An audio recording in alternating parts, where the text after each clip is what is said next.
ரெண்டு பக்கமும் பார்த்தீங்கன்னா ரெண்டு வகையான எழுத்துக்கள். அதில் ஏன்னா கல்வெட்டில் வாசகம் ஒன்றே தான், அதில் கல்வெட்டு செய்தி ஒன்றே தான். அந்த ஒன்று ரெண்டாக போட்டிருக்காங்க. அதில் இருக்கிற செய்தி மாத்திரம் சொல்லிடுறேன். அது என்ன அப்படின்னா, இப்படி அதிரண சண்டன்கிற ஒரு அரசன் சிவனுக்காக இந்த கோயிலை எடுப்பித்தான். இது கைலாயம் போல அழகுடையது. அவன் சொல்கிறாங்க கைலாயம் போல அழகுடையது. இதில் வந்து சிவன் தன் மனைவி உமையோடும் தன் மகன் முருகனோடும் இதில் நிரந்தரமாக தங்கியிருப்பானாங்க அப்படிங்கிற மாதிரியான செய்தி தான் ரெண்டுலேயே இருக்குது.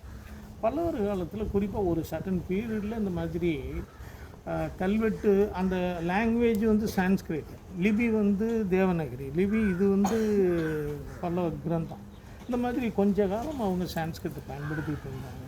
மற்றபடி அதுக்கு முதல்ல பிராகிருதம் பயன்படுத்துனாங்க. பின்னாடி வர வர அவங்க முழுக்க தமிழில் தான் வந்து எல்லாத்தையும் பண்ணியிருக்காங்க. நாம் இப்போது இந்த கோயிலுக்கு உள்ளே வந்து ஒரு லிங்கம் இருக்குது. இதுவும் பின்னாடி லேட்டர் எடிஷன் தான். இதுவும் ஒரு லிங்கம் தான். ஆனால் இந்த லிங்கம் பார்த்தீங்கன்னா கருப்பாக இருக்கும். நீங்கள் பார்த்துட்டு வந்தீங்க. அது வந்து வேறு கல். அது வந்து பசால்ட்டுன்னு பேர். அந்த கல்லுக்கு வந்து பசால்ட்டு. ஒன்றும் இல்லை, கடப்பாக்கல்னு சொல்கிறோம்ல நம்ம வீட்டிலலாம் போடுறது, அந்த கல் தான் கடப்பாக்கல். இப்போ நீங்கள் பார்த்தீங்கன்னா இந்த இடத்துல ஒரு கல்வெட்டு இருக்குது.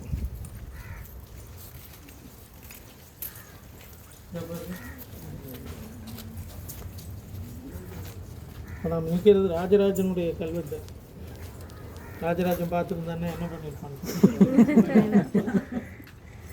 ராஜராஜன் என்ன பண்ணுறான்னா, இந்த கோயிலுக்கு வந்து நந்தா விளக்கு இருக்கிறதுக்காக சாவா மூவா பேராடுகள் வந்து நான் 100 கொடுக்குறேன் அப்படிங்கிற கல்வெட்டு இருக்குது. இது சோழர் காலத்து கல்வெட்டு. ராஜராஜன் ஆக்சுவலாக ராஜராஜன் கல்வெட்டு. நீங்கள் இதை பார்க்குறதுன்னா பார்த்துட்டாங்க. இது சோமா ஸ்கந்தா. பின்னாடி வந்து திருமால் இருக்கிறாரு, ஒரு பக்கம் பிரம்மா இருக்கார். இதே இன்கம்ப்ளீட்டு. இதே இந்த கோயிலே இன்கம்ப்ளீட். மாமல்லபுரத்தில் 1-2 தவிர எல்லாமே அன்ஃபினிஷ் தான், இன்கம்ப்ளீட் தான். அதுக்கு காரணம் என்னன்னே தெரியல.